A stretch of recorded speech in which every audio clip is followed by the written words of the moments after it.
Jai perguntou: existem pessoas orgulhosas por ter família tóxica?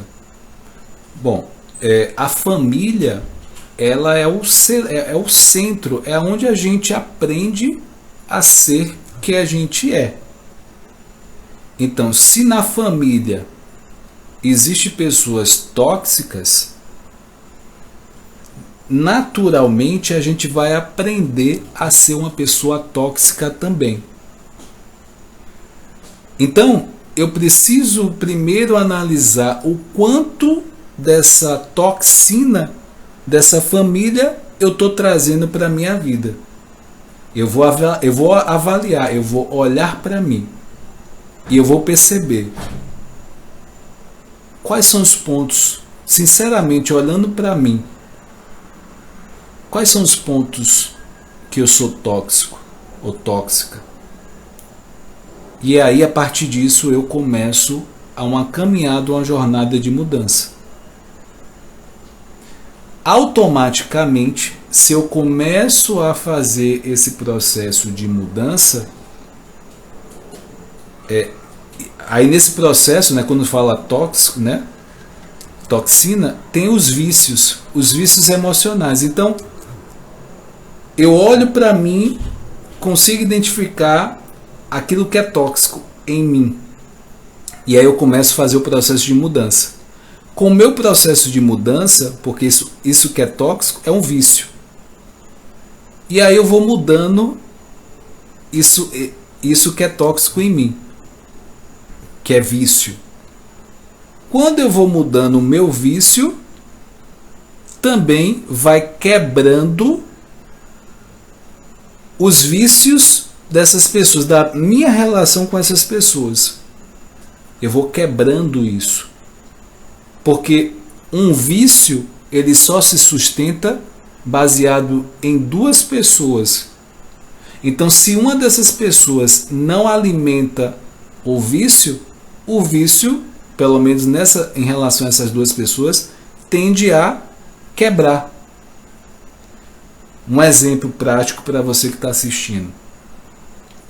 Se uma pessoa me provoca em palavras, falando, né, gritando comigo, me humilhando, né, falando que eu sou isso, que eu sou aquilo, e eu entro nessa vibe, nessa energia, e eu começo a discutir com ela, eu estou alimentando esse vício dessa outra pessoa.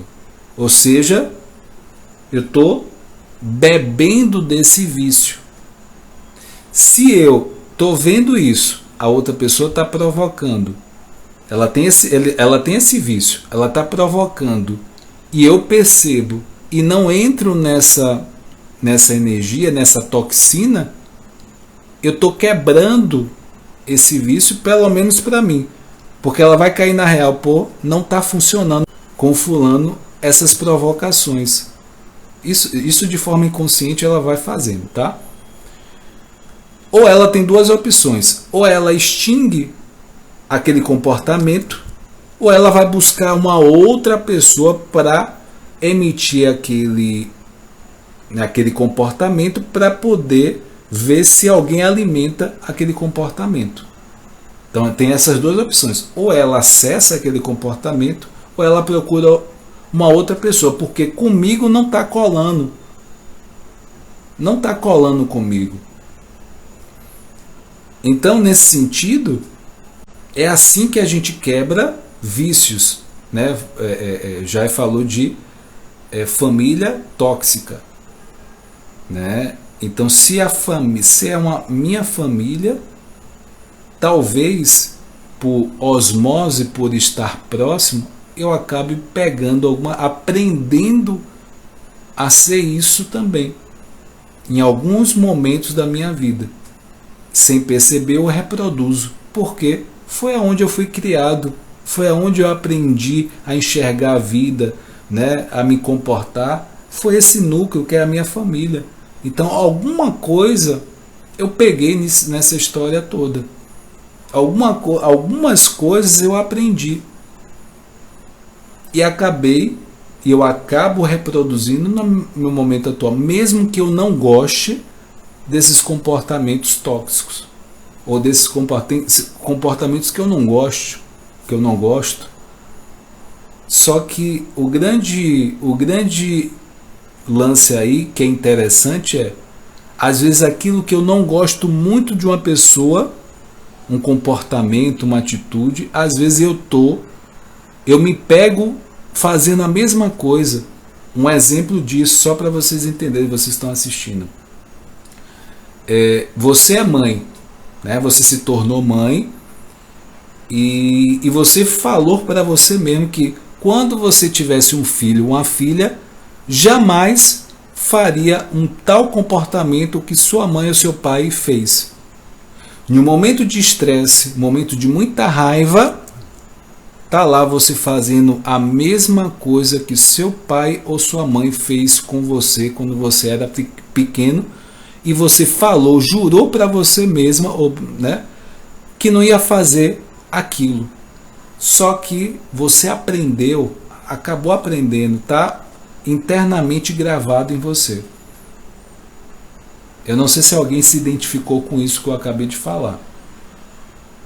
Ou alguém próximo a você já falou isso, e o quanto isso é desafiador, quanto isso é desafiador de se desvincular disso. Mas o primeiro ponto é a consciência. É a consciência, é a busca do autoconhecimento.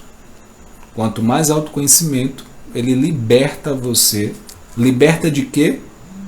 Vícios emocionais, toxinas que a gente traz dessa nossa vivência. Então, gente, essa é a live de hoje. Eu espero que eu tenha respondido a Jai, né, que tenha esclarecido o que eu falei. E assim, são muitos detalhes, né? São muitos pontos, né, o emocional. E quanto mais a gente estuda, quanto mais a gente se aprofunda nisso, mais a gente vê mais coisas a ser estudada, a ser aprofundada.